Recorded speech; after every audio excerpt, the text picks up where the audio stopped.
is the luckiest one in the building. The Hood's Pastor, the Hood's Guru, Saturn's favorite. And I just want to give some pre-context to what's going on with the solar eclipse coming up and eclipses in general, just to bring some understanding if you're having a misunderstanding about what these alignments really mean. All right, guys, now before we get into it, let's understand the parties at play. We got the sun, moon, and the earth, right? So the sun, our appearance, our awareness, our vision, our sight, our ability to take action and express ourselves, our self-identity.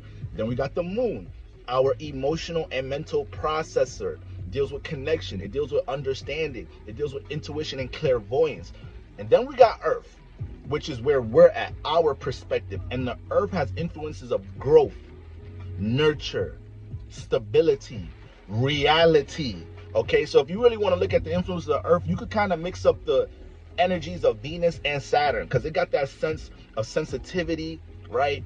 Appreciation, understanding, all right? But it also got them influences of Saturn, which is dealing with reality and structure. So when we look at the full moon lunar eclipse that we just came off of, the full moon lunar eclipses are when the moon is behind the earth. So what's blocked out? The sun. So now when it comes into, you know, us being in between the sun and the moon, all right, from our perspective, earth, we have to make these two energies find balance within each other, but it's in an extreme way with us being in this position right in between them, right? We got to play the mediator position. So we all know eclipses have the ability to orchestrate major shifts in our life, and it's because of these positionings of these stars, all right? And it's hard to even call like the sun and the moon stars for real, because they really, like, I don't know what to call them, because they're really not regular stars. But with all that being said, this places us in a position on earth where we're in between the sun and the moon, and we know opposites, we have to find the balance. So we have extreme vivid vision of things dealing with appearance, action, and how it makes us feel within the sign the moon is in. Libra, relationship activity, justice and injustices with societies in general, what's fair and what's not fair, how much action we want to take into participating in things dealing with relationship activity.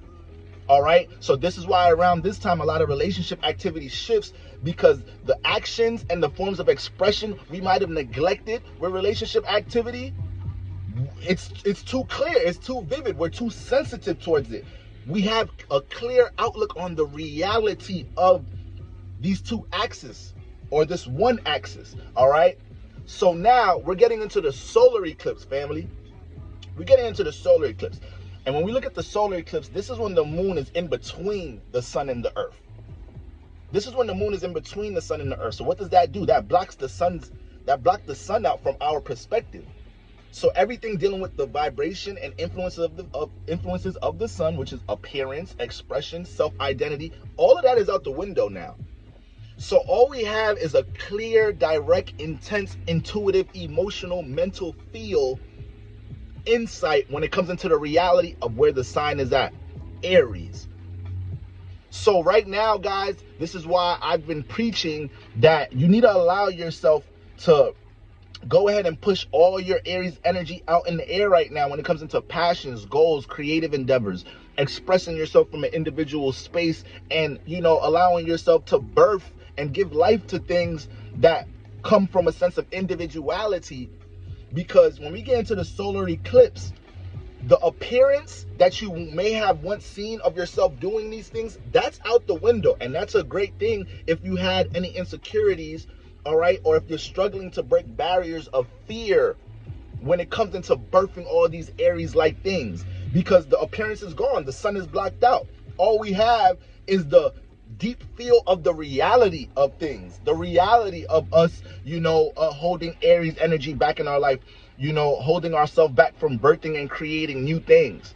So this is why the universe extremely propels us towards that energy with a solar eclipse. So if you've already been in a state of creating, birthing new things, making sure you're establishing and expressing your individuality in your life, you're only going to feel more empowered around this time. If you haven't really been doing these things, maybe because of different alignments, tools, and energies you have in your birth chart, you struggle to do these things a little bit. This can be such a huge spiritual push to block out that self-identity, the sun that you once perceived yourself as being, doing, right?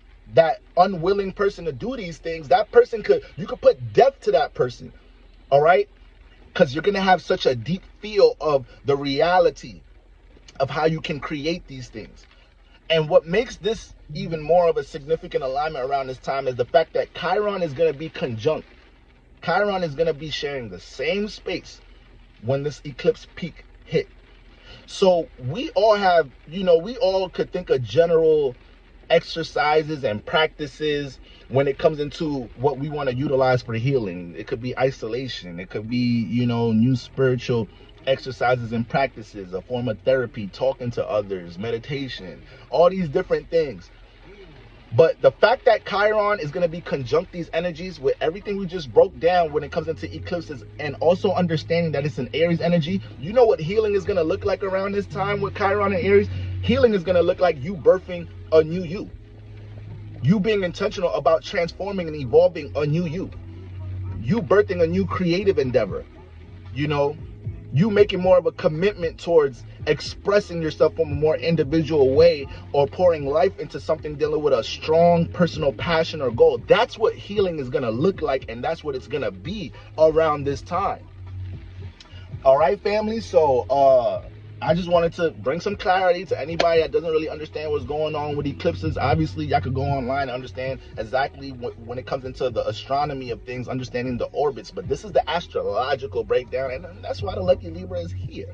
All right, family. So, the moon is currently transiting Saturn signs. All right, it's moving from Capricorn into Aquarius. So we're going to be able to have a sense of structure, more of a blueprint when it comes into evolving and birthing this new us at the moment. That's kind of what we're playing around with right now. And then the moon is going to pass Pisces, so that's going to help us understand all the different things with our beliefs, affirmations, reinforcing these spiritual concepts, and helping us gain more awareness about the spiritual tools we have at disposal to help support birthing a new us. Family, can I get an ashe? Don't play with me now. All right, gang, I hope you guys are having a fruitful week. And obviously, we're going to go more in depth and have a church service going in to them influences before the peak. General and solar return readings are 30% off. Once again, that's a sale I'm running for this first week of April. And all master classes are available if you guys want to catch the full replay, whether it's the What's Love Got to Do With It Relationship Potential masterclass, or if it's the Chart Your Destiny masterclass, helping everybody to unlock their hidden talents, gifts, and understand purpose and the different contracts you sign coming into this reality. Ashe, Ashe, glory is his name. I'ma praise him.